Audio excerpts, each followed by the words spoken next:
हर रोज एक नई कहानी देखने के लिए चैनल को सब्सक्राइब करें और बेल आइकन दबाना ना भूलें। नंदपुर गांव में गरीब सुखिया अपने परिवार के साथ गुजर बसर कर रहा था। वो गांव के बाहर एक बड़ी राशन की दुकान पर काम किया करता था, लेकिन राशन की दुकान गांव के बाहर होने के कारण उसे घर से दुकान तक का लंबा सफर तय करना पड़ता था, जिस रास्ते में एक छोटा घना जंगल भी पड़ता था। एक रोज शाम होने पर घर जाने के लिए वो जंगल से निकल रहा था। तभी जल्दी चलने के कारण वो थक कर एक पत्थर पर बैठ जाता है, लेकिन पत्थर ऊंचाई पर और ढंग से टिका न होने के कारण वो झाड़ियों में गिर पड़ता है। तो उसकी कमर और पैर में चोट आ जाती है और वो कहता है, हे भगवान, थोड़ा आराम करने के लिए जरा बैठना क्या चाहा, उल्टा घायल ही हो गया। अब तो लगता है घर जाकर भी बैठ नहीं पाऊंगा। अरे दादा। बेचारा सुखिया अपनी कमर पकड़कर धीरे धीरे घर की ओर चलने लगता है। तो वहीं घर पर समय से ना पहुंचने के कारण सुखिया की पत्नी सुरेखा परेशान होकर दरवाजे पर ही टकटकी लगाए बैठी होती है। तभी उसकी पड़ोसन कामिनी उसके पास आकर कहती है, का हो सुरेखा, ऐसे टकटकी लगाए काहे बैठी हो? कामिनी बहन, देखो ना कितना बखत हो गया, लेकिन बिट्टू के बाबा अभी तक घर नहीं आए। बात तो सही कहत हो, बखत तो ज्यादा हो ही गया है। कहीं ठेके पर टिकाने तो नहीं बैठ गवा? अरे कामिनी बहन, यहाँ खाने के लिए तो गधों की तरह मजदूरी करनी पड़ती है और तुम टिकाने की बात करती हो। अरे उसके लिए क्या आसमान से पैसे टपकेंगे? दोनों बातें कर ही रही होती हैं कि तभी कमर पकड़े लंगड़ाते हुए सुखिया वहाँ घर पहुँचता है। तो उसकी ये हालत देखकर सुरेखा घबराती हुई कहती है, हाय दैया, अजी ये आपके पैर में चोट कैसे लग गई? कैसे हुआ ये सब? अरे क्या बताऊं, पैर पर ही नहीं कमर पर भी चोट आई है। जंगल में पत्थर से लग गई। दैया रे दैया, थके हारे तो आवत हो, ऊपर से बिना बात के घायल भी हो गए। अरे सुरेखा, ले जाओ और हल्दी का लेप लगाओ, मुलायम बिस्तर पर लेटाए दो। क्यों हमारी गरीबी का मजाक उड़ाती हो कामिनी बहन? हम गरीब के घर में ना मुलायम बिस्तर है और ना ही कोई पलंग। अरे हाँ, हम तो तुम गरीबन के घर में एक टूटी खाटी देखे हैं। खैर चलत है, कोनो जरूरत हो तो भगवान के सामने हाथ जोड़ लेना, और का। इतना कहकर कामिनी वहाँ से चली जाती है और सुरेखा अपने पति को सहारा देकर घर में ले जाती है। तो उसके बच्चे भी सुखिया की हालत को देखकर कहते हैं, बाबा आपको तो चोट लगी है, चलो हम डॉक्टर के पास चलते हैं। नहीं नहीं, बाबा आराम करेंगे तो ठीक हो जाएंगे। बाबा आज आप मेरी खाट पर सो जाना।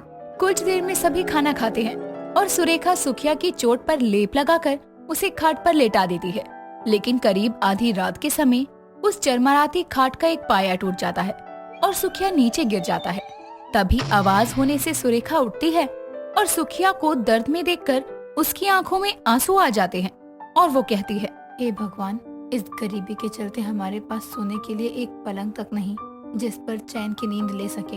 हे भगवान, ले देकर ये खाट थी बच्चों के सोने के लिए, वो भी मेरी वजह से टूट गई। पता नहीं कब तक गरीबी में आटा गीला होगा। आप आराम कीजिए, वैसे ही आपकी तबीयत ठीक नहीं है, आप यहाँ पर सो जाइए आराम से। जैसे तैसे रात गुजर जाती है और सुबह सुखिया नाश्ता कर दुकान जाने के लिए निकलने लगता है। तो सुरेखा उसे आराम करने को कहती है, लेकिन वो उसकी ना सुनते हुए घर से निकल जाता है। लेकिन जंगल के करीब आते आते उसकी कमर में दर्द होने लगता है। तभी वो एक पेड़ से लगकर खड़ा हो जाता है और खुद से कहता है, एक कमर दर्द तो फिर से होने लगा। कल मुझे उस पत्थर पर बैठना ही नहीं चाहिए था, ऐसे तो दुकान पहुंचने में देर हो जाएगी और मालिक पैसे काट लेंगे। सुखिया, हिम्मत करके आगे बढ़। वो आगे जाने के लिए कदम बढ़ाता ही है कि तभी वो अचानक ही हवा में बैठ जाता है।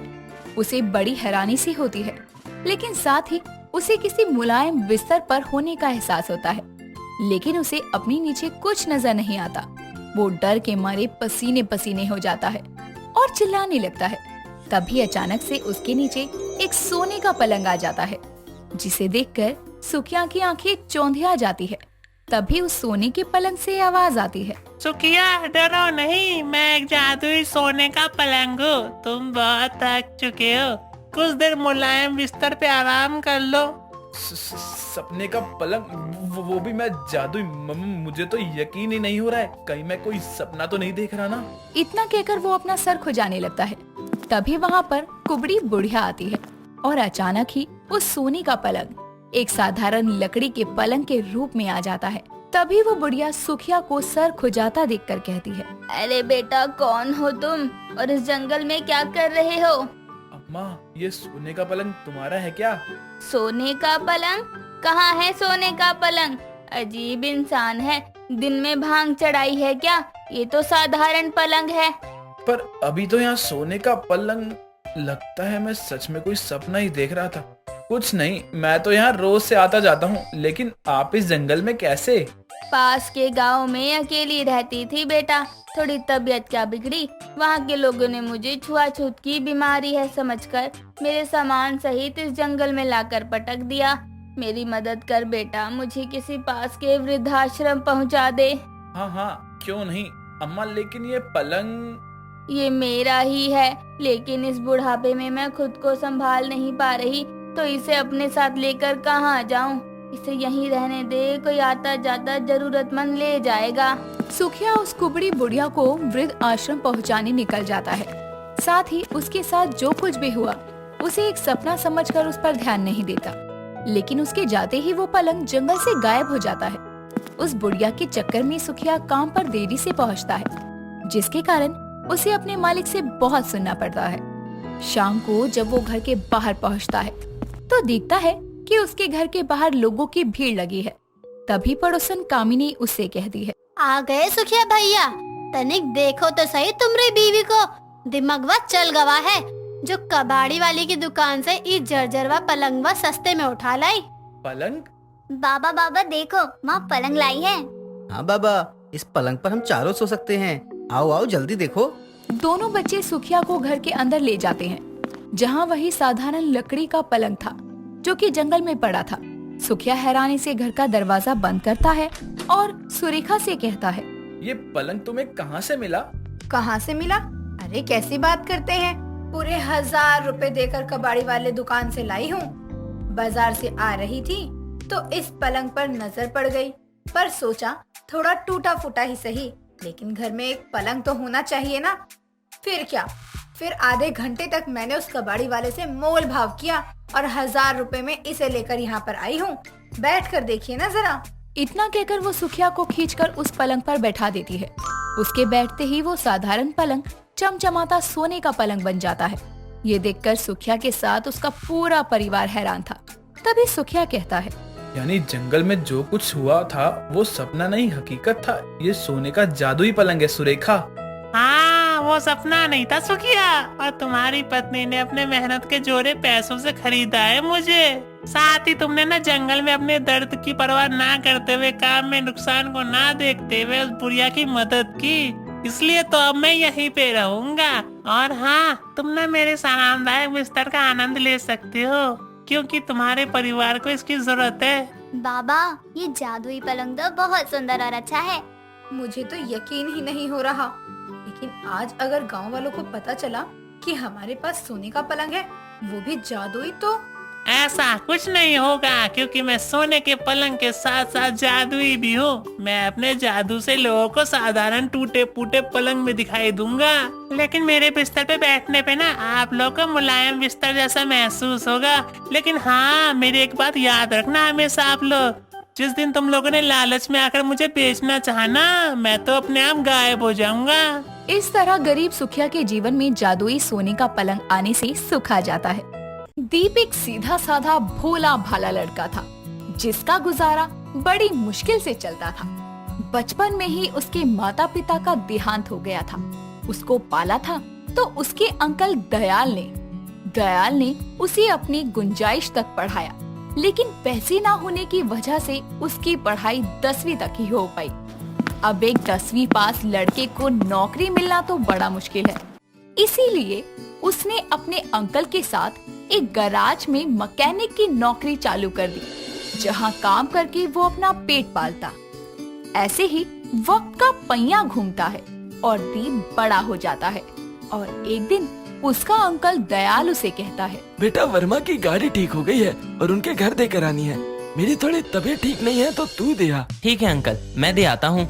इतना कहकर दीप वर्मा की गाड़ी लेकर उसके घर की ओर निकल जाता है, और रास्ते में जाते हुए उसे एक और गाड़ी खराब नजर आती है, जिसके पास खड़ी एक मंजुलिका नाम की लड़की बहुत परेशान हो रही होती है और ये देखकर वो रुक जाता है और उस गाड़ी के पास जाकर कहता है, अगर आप बुरा ना माने तो क्या मैं आपकी कोई मदद कर दूं? आप क्या मदद करोगे? आप क्या मैकेनिक हो? आप खुद तो BMW लेकर घूम रहे हो। ये छोटी सी मारुति आपसे कैसे ठीक होगी? आप रहने दीजिए। अगर कोई मैकेनिक का नंबर है तो दे दीजिए, या हो सके तो मुझे मेरे घर छोड़ दीजिए। दीप को ये समझते देर नहीं लगती कि मंजुलिका को ये लगता है कि ये गाड़ी उसकी है और वो रईस है, जिसके बाद वो बिना उसकी गलतफहमी को दूर करे उसे वर्मा की गाड़ी में घर छोड़ने के लिए निकल जाता है। रास्ते में उन दोनों की बहुत बातें होती हैं और उनका नंबर भी एक्सचेंज हो जाता है, जिसके बाद वो मंजुलिका को घर छोड़कर वर्मा की गाड़ी देकर अपने गैराज लौट आता है और रात को अपने छोटे से कमरे में लेटे हुए सोचता है, हाय, कितनी सुंदर लड़की थी ना। उसके नैन, उसकी हंसी, उसके बात करने का तरीका बिल्कुल अप्सरा जैसी थी। क्या उसको सच में लगता है कि मैं अमीर हूँ? जहाँ दीप उसके ख्यालों में खोया होता है, वहीं मंजुलिका भी दीप को याद करते हुए सोचती है, कितना क्यूट लड़का था यार, और ऊपर से कितना अमीर भी था। BMW कम से कम 50 लाख की होगी। अगर उससे मेरी शादी हो गई तो मेरी लाइफ सेट हो जाएगी यार। अब तो मैं इस लड़के को अपने हाथ से जाने नहीं दूंगी, वरना मुझे भी भूल भुलैया की मंजुलिका बनकर घूमना पड़ेगा। इतना कहकर मंजुलिका सो जाती है। ऐसे ही दिन बीतते हैं और धीरे धीरे उनकी बातों का सिलसिला बढ़ता जाता है और एक दिन मंजुलिका अपने कमरे में लेटे हुए उसे कॉल करके कहती है, हेलो दीप, क्या कर रहे हो? गाड़ी ठीक कर रहा हूँ गैराज में। क्या? ओ सॉरी, वो गाड़ी सही नहीं चल रही थी तो गैराज में दिखाने आया हूँ। ओ ऐसा है क्या? मैं सोच रही थी कि अगर आप फ्री हो तो हम दोनों कल मिलते हैं ना किसी अच्छे से कॉफी शॉप में। बट आपकी तो गाड़ी भी खराब है, आप कैसे आओगे? चलो रहने दो। अरे नहीं नहीं, ऐसे कैसे नहीं मिलेंगे। तुम बस एड्रेस मैसेज कर दो कहाँ आना है, मैं आ जाता हूँ। और गाड़ी खराब है तो क्या हुआ, मैं कोई दूसरी गाड़ी लेकर आ जाऊंगा। इतना कहकर दीप कॉल कट कर देता है और मंजुलिका कहती है, वाह यार, दूसरी गाड़ी, ये तो सच में सोच से ज्यादा अमीर निकला। इसके पास तो बहुत गाड़ी है। अब देर नहीं करती और जल्दी से तैयार होकर इससे मिलने निकलती हूँ। इतना सोचकर मंजुलिका दीप को एड्रेस सेंड करके तैयार होकर उससे मिलने निकल जाती है और कॉफी शॉप पर दीप एक दूसरे कस्टमर की गाड़ी लेकर आता है और मंजुलिका को लगता है कि ये गाड़ी भी उसकी अपनी है। दोनों साथ में कैफे में जाते हैं और मंजुलिका वेटर को बुलाकर ऑर्डर देती है। वेटर, एक cheese corn sandwich, 2 latte coffee, एक चॉकलेट ब्राउनी और एक चॉकलेट फज। मंजुलिका को इतना सारा खाना ऑर्डर करते देखकर दीप के चेहरे की हवाइयाँ उड़ जाती है और वो मन में कहता है, यार इससे मिलने 10 किलोमीटर दूर पेट्रोल लगा कर आया और इसने इतना महंगा खाना मंगा लिया कि मेरी 1 महीने की तनख्वाह इसी में चली जाएगी। फिर मैं घर का किराया कैसे दूंगा? कहीं मैंने महंगाई में महंगी गर्लफ्रेंड बनाकर कोई गलती तो नहीं कर दी ना?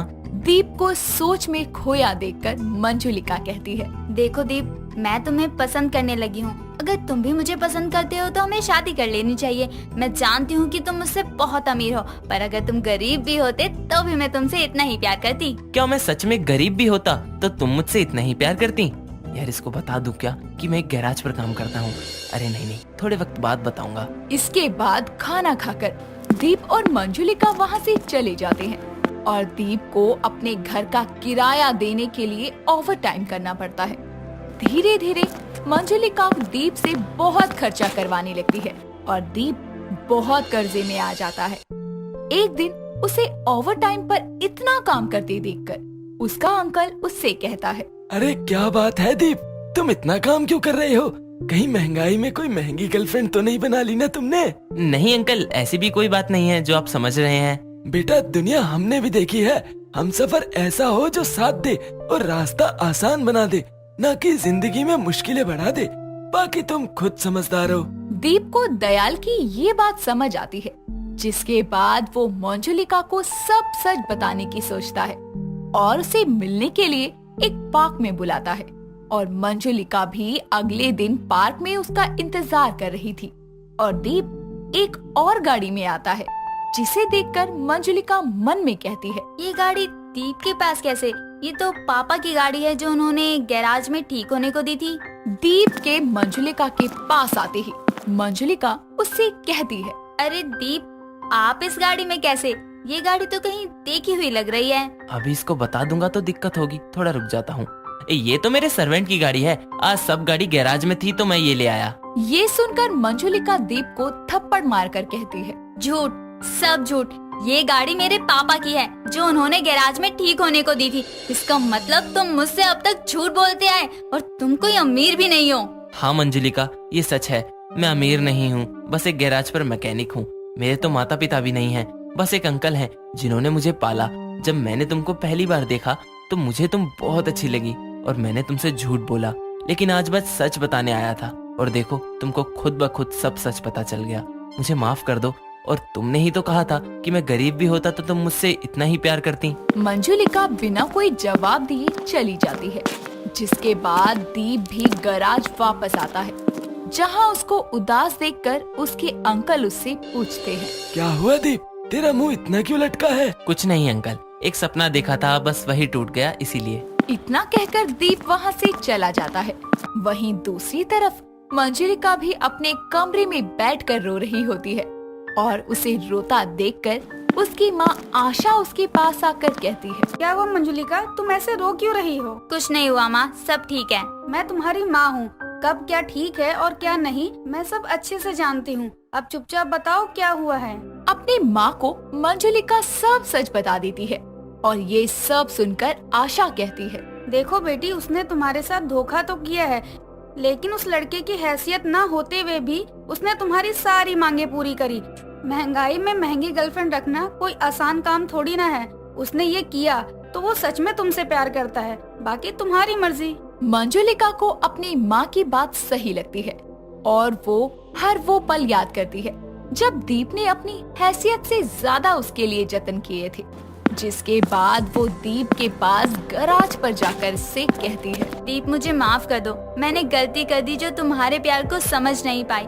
मैं तुमसे सच में प्यार करती हूँ और तुम्हारी अमीरी गरीबी से मुझे कोई फर्क नहीं पड़ता। इतना कहकर दोनों गले लग जाते हैं और फाइनली दीप को महंगाई में महंगी गर्लफ्रेंड बनाने का फल मिल जाता है और उसकी मंजुलिका उसके प्यार को समझ जाती है। दोस्तों, अगर आपको ये कहानी पसंद आई तो इसे लाइक करें, शेयर करें और कमेंट करके बताएं कि कहानी में आपको सबसे अच्छा क्या लगा।